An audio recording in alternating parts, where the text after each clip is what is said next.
do you think, Henry? I mean, he might like the screen perch, maybe not. You know, I can take that branch out. Well, of course, he's real comfortable with you. Yeah, he's like a parrot. Well, then, I'll just water, leave this running a little bit. Okay. Would you like it in a dish? Yeah, I was gonna just try to wet his feet down because he's starting to pant kind of hard. Yeah. You don't mind. There's always another solution too. I'll just get his feet wet with that. Thanks. There you go, bud. Oh my goodness. There you go. That's better, huh?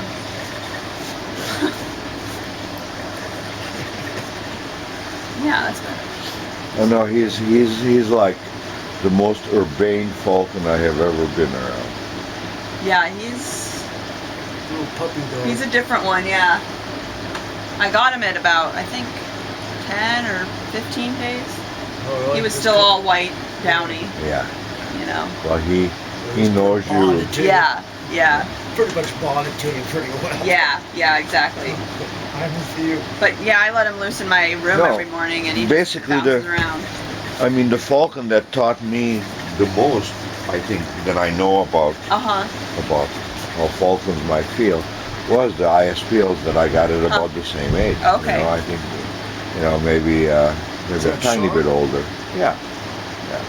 But I mean, Shark would get to the point, I was smoking a lot more than I do now. Yeah. But, like I'd be going along and everything, and I mean, he would actually lean out of the way with things. I mean, that you might like bump into, or I mean, completely the opposite. Right. Of like wild caught birds, which like their first instinct is to bait. Yeah, exactly. But I mean, like, they start conforming to you, and like, I mean, it's amazing. It was really a kind of a great experience. I mean, I'd had like IS Prairie before and whatever, but it's like I wasn't quite ready to learn enough yet. Yeah, imprint falcons, especially the males, just like, I mean, I've only had these two, the Barbary and this one, but they're a whole other, they're just different. Yeah. Aren't you? Well, no, I mean, because imprint is entirely on top of that. Right. I'm still talking about a wild bird, basically. Yeah. Which is what these little guys will be. But, so essentially the idea was that thinking about, because I love the descriptions of the two ravens that he went to see. Where he goes, well, of course they have a cage, but it's more like they tell you when they want to go in and out. Right. It's not like, I mean, it's, but because, I mean, I love to see falcons fly and everything, but at the same time I also love falcons. And so, I started kind of thinking about the whole falconry thing, like, I mean, this is just like jumping horses and making them step to a certain thing. It's not, really like how. Yeah, exactly. The ultimate. It's kind of, what happens if you think of what the falcon wants rather than, what you're after. Right. So that's really what we're kind of trying to do here. Yeah. Let them kind of be their own. And Steve said, well, we're not going to live forever. And I said, we're not. And then he goes, well, why don't we do it this year? And I couldn't agree with him more. Yeah. Is that okay? Should I fill that up? No, I think it's fine. He gets hot easily. He's got a lot of down under there. It helps a lot with the feet, huh? Yeah. I noticed it just as soon as you do, the mouth just... No, Yeah, it's amazing. Thank you. Yeah, thanks, Mom. He goes, I don't, because I've done much worse things than this, Simone. Like, one of them is that I'll turn it off when I put it on to shoot, and the other one is taking a walk with John. I used to just like drop the camera and you'd see my feet for like 20 minutes. So how long have you been at this spot? 93. Wow, okay, cool. And actually the Merlins were kind of 20 years before that. Oh, wow. About 79. 79 wow. or in the early 80s they did it again. I only did it for 1 year. Barb and I, then that's when we moved to Texas and lived in South Texas for almost 10 years, and then lived in Ohio for 5. Then we came back here. Gotcha. And before that, we were old Southern California rugrats. Yeah. Well, yeah. you know, Steve was. Yeah. My family came in '56 when I was 11. Okay. You know, and we settled in San Gotcha. Bernardino. And what about you? Are you from here? I was born in Seattle. Yeah, my mom's so from yeah. Brooklyn and my dad's from Omaha or Lincoln, Nebraska. Well, Brooklyn's almost like Hungary. You know, Yeah. so like you have partly European. Right. Right. Yeah. It's she's got some stories. Yeah, Yeah. I'm sure. Yeah. Well, Henry seems to be enjoying the view now that. Well, that's great. No, this is a great gift from you, Simone. I really appreciate it. Yeah, it's no stopping problem. in. I'm glad I had time. What do you think, Henry? And so now, do you do anything with Henry for? I flew him. Yeah, I flew him last year for abatement, and then I'll be honest with you, he almost landed on a transformer, and I freaked out. Well, you've got the right focus. You know, I mean, you get always. You know, if you don't think of the bird first, you haven't learned anything. Right. And I honestly, I'm not gonna fly him for abatement again. It's too risky, and he's so tame, and I might be looking at a Merlin song. Steve's got the long view with those 15 powers, so. Wow. He is so gorgeous. Is it above that pond? Way out there? Simone, he's just like astounding. If I took my vinyls off. He's a nice boy. Yeah, you might lose it. It's small. What do you see, Henry? You see Merlin too?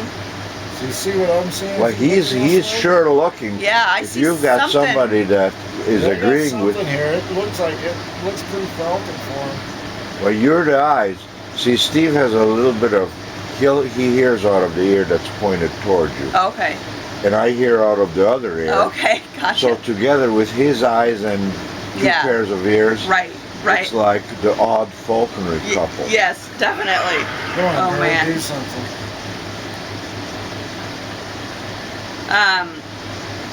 But yeah, I flew him in. I lived in Idaho 2 years ago on the Palouse, and I flew him there to begin with, and that was a lot of fun. You were down.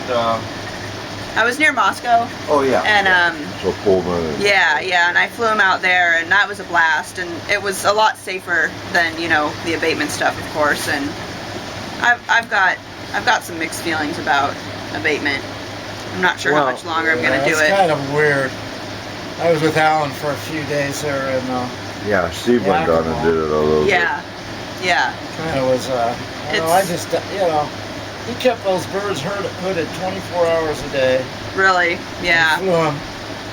We had two birds. We flew them twice in the morning and each twice in the afternoon. It's pretty hot there. Yeah. Well, let me put it this way. On poles, just people Right. In terms of sort of biological arithmetic, it's like obviously,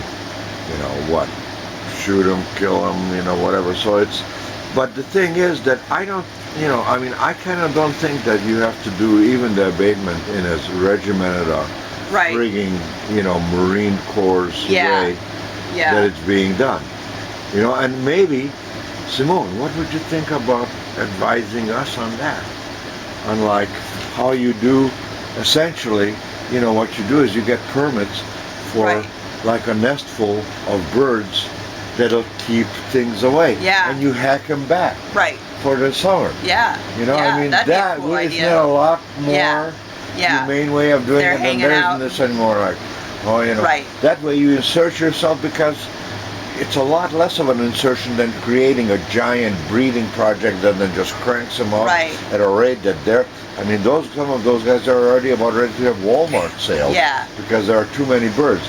This way you could target areas where you go, take a nice mixture, 2 females, 2 males, and then put them down by an orchard, and you go, oh, maybe here we might have another nest over there. Right. Okay?